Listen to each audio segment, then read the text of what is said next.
So here we are, same familiar page. We'll use the same attack vector we've used throughout the course so far for error-based injection. So close off the V12 and we'll put an and 1 equals and then brackets to put that entire statement we just pulled out of SSMS in. Close the bracket, double dash to comment anything that occurs after this statement and run. And here we go. webpages_membership. Now if we have a look in the URL, and of course it's all URL encoded now, so it's a little bit harder to read, but we can see that number 7 there, and we can change that to enumerate the results. So let's change it to number 6 and see what table we get. Now here's something odd. So you'll notice that now that I've made this top 6, we're still seeing webpages_membership in the exception type. Let's make it top 5 and we'll see what we get. There's the 5. It's still web pages membership. Let's try 4. I can keep going. We'll keep getting the same result.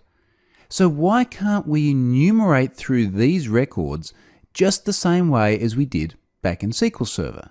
This comes back to the point I keep making about really needing to understand SQL, not just as a query language, but also in terms of the way the target database engine works.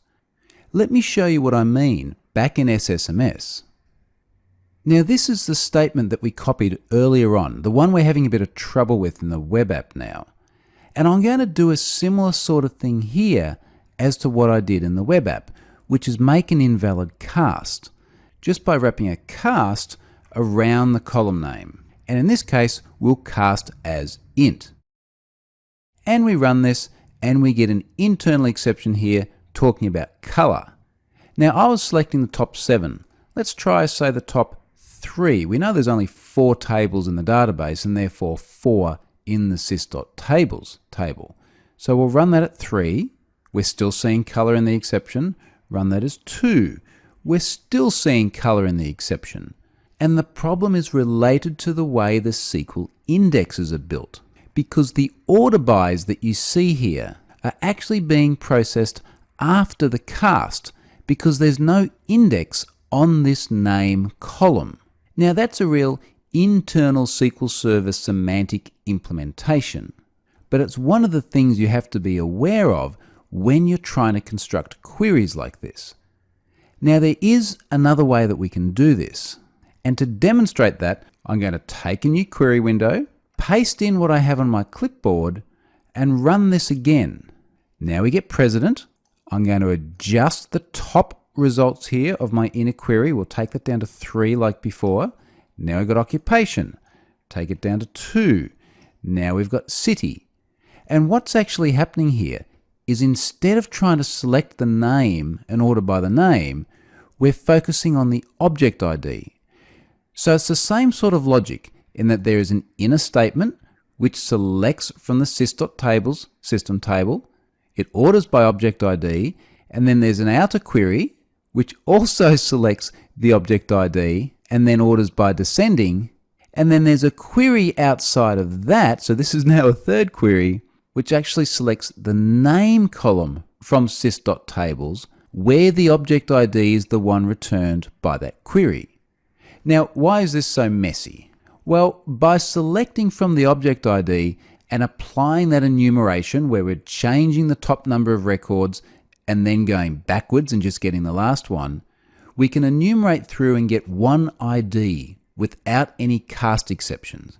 Now, when we've got that one ID, then we can do what I've got highlighted here, which is to pull the name from the column based on ID, and then we can try casting that name to something that doesn't work. So let me show you what the whole thing looks like, and we'll indent it properly. So there's the second query, and then down here is the third query.